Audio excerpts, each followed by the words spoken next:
مولائے کائنات کی بیعت کرنے کے بعد تو کچھ رہ نہیں جاتا، کوئی دوسری رائے بچتی نہیں، اس لیے دیکھتے دیکھتے سب لوگ حضرت عثمان غنی کے ہاتھ پر بیعت کر لیتے ہیں اور وہ خلیفہ سوم مقرر ہو جاتا ہے۔ اب یہاں پر ایک بات اور کر کے، وقت تو بہت ہو چکا اور آپ سوچ رہے ہوں گے کہ آج میری تقریر اصل موضوع سے بالکل ہٹی ہوئی ہے، لیکن چلیے وہی لے کے چلتے ہیں۔ لیکن ایک بات بتاتا چلوں، جس ماحول میں سیدنا عثمان غنی دنیا سے رخصت ہوئے، آپ جانتے ہیں کہ آپ کے خلاف سازشیں ہونے لگی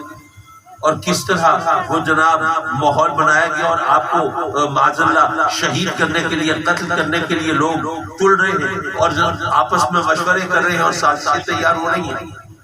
عثمان غنی کو اللہ نے اتنا مال دیا تھا، اگر وہ چاہتے تو اپنے زر خرید غلاموں کی فوج اپنی حفاظت کے لیے کھڑی کر سکتے، لیکن اپنی حفاظت کے لیے زر خرید غلام خریدنا اور فوج بنانا تو دور کی بات ہے۔ ان دنوں میں آپ روزانہ جو پہلے سے آپ کے غلام ہیں ان کو اپنی حفاظت کے لیے کھڑا نہیں کر رہے، بلکہ روزانہ 10-20 غلام آزاد کر رہے ہیں کہ کیا پتہ کب بلاوا آ جائے، کب جام شہادت نوش کرنا ہو تو میں زیادہ سے زیادہ نیکی کما لوں اور زیادہ سے زیادہ غلاموں کو آزاد کر دوں۔ وہ اپنی حفاظت کے بارے میں متردد نہیں ہے۔ ارے حضرت امیر معاویہ شام سے آتے ہیں تو ان کے ساتھ فوجی دستہ ہے، وہ کہتے ہیں کہ یہ میرے فوجی ہے، یہ بنو امیہ کے وفادار ہیں، یہ یہاں پہ میں ان کو کھڑا کرتا ہوں، مجال ہے کوئی آپ کی طرف آپ اٹھا کے دیکھ سکے۔ سیدنا عثمان غنی کہتے ہیں کہ نہیں، میں مدینہ الرسول میں اپنی حفاظت کے لیے مسلمانوں کا خون بہاؤں، میں یہ داغ لے کے رب کی بارگاہ میں نہیں جا سکتا۔ تو میں یہ بتانا چاہتا تھا کہ یہ ہستیاں جن کی سائے میں سیدنا عثمان غنی پروان، سیدنا امام عالی مقام امام حسین پروان چڑھے، ان کی نظر میں جان کی اور اقتدار کی یہ حیثیت ہے، اور آپ سے پہلے آپ کے بڑے بھائی امام حسن وہ تو خود اس اقتدار کو دھتکار چکے ہیں، دے چکے ہیں۔ اچھا پھر اگر فرض کر لیں ایک لمحے کو تو ان کو اقتدار کی خواہش ہوگی تو ذرا سوچئے ساری دنیا کی حکمرانی تو نہیں ملنی تھی،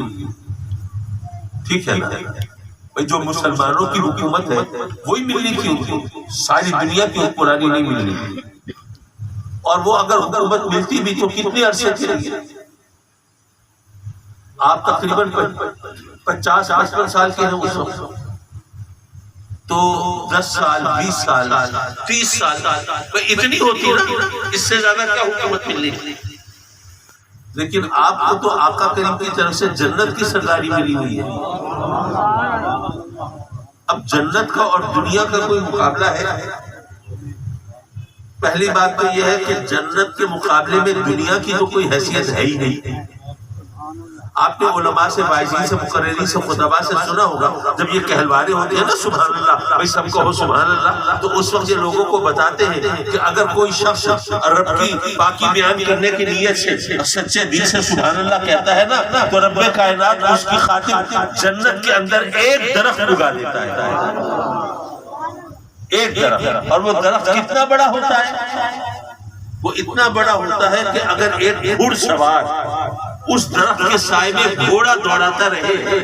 تو پورا مہینہ گھوڑا دوڑاتا رہے، اس درخت کے سائے سے نکل نہیں سکے، اور یہ ایک دفعہ سبحان اللہ کہنے سے جنگل میں جنت میں ایک درخت ہوگا۔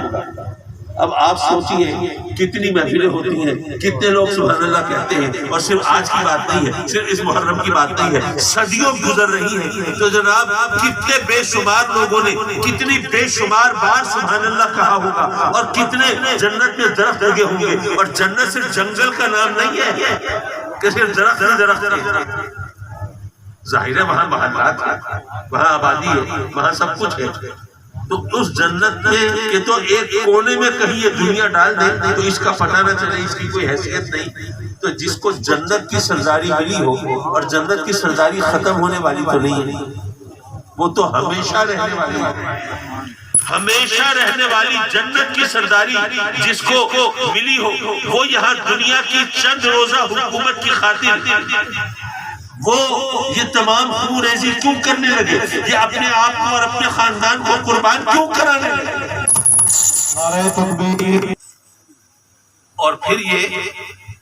کہ آدمی اپنی جان کی قربانی دے دے۔ اچھا یہاں پر ایک بات اور بھی ہے، یہ بھی آپ نے سنا ہوگا کہ بھئی یزید چونکہ فاسق تھا، فاجر تھا، بد کردار تھا، تو ایک بد کردار حکمران سے نجات دلانے کے لیے آپ نے یہ راستہ اختیار فرمایا۔ میں مانتا ہوں یزید کے فسق و فجور کے حوالے سے روایتیں موجود ہیں، اس میں کوئی دو رائے نہیں،